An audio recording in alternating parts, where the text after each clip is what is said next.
படம் சுத்தமாக ஒன்றுமே இல்லை ப்ரோ. மரண மொக்க மூவி இது. இது லோகேஷ் படமே இல்லைன்னு தான் நான் சொல்லுவேன். லோகேஷ் எடுத்திருந்தா இந்த மாதிரி இருந்திருக்காது. ஏன்னா அவருடைய விக்ரம் பார்த்துருக்கோம், கைதி 2 பார்த்துருக்கோம், லியோ பார்த்துருக்கோம். அந்த படம் எடுத்த ஒரு டேரக்டராக இந்த படம் எடுத்தார் அப்படின்ற மாதிரி இருக்குது.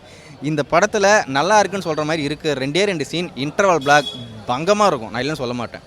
ஆனால் படம் ஸ்டார்ட் பண்ணி 1 மணி நேரம் என்ன ஓடுதுன்னே அவங்களால கண்டுபிடிக்க முடியாது. இதுதான் கதைன்னு தெரியாது. இதை லோகேஷ் தான் எடுத்தாரானே ரொம்ப குழப்பமாக இருக்கும். எனக்கு நம்ம ரத்தனகுமார் உள்ளே வந்துட்டு எடுத்துகிட்டு போட்டாரா அப்படின்ற மாதிரிலாம் தோணுச்சு.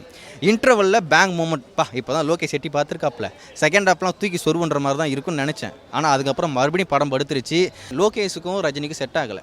அவருடைய வயசுக்கும் இவருடைய இவருடைய ஐடியாவுக்கும் ஆக்ஷன். இப்போது லோகேஷோடைய ஆக்ஷன் படம்லாம் நீங்கள் பார்த்துருக்கீங்கல்ல, அது எந்தளவுக்கு பயங்கரமாக இருக்கும். அந்த மாதிரி ஐடியாவில் இவர் பண்ண முடியலன்னு தான் நான் சொல்லுவேன். சும்மா இப்படி நின்றுட்டு இருக்காரா, வருவானுங்க ஒரு 100 பேர் இப்படின்னு இப்படின்னா அவள் தான் முடிஞ்சு போச்சு.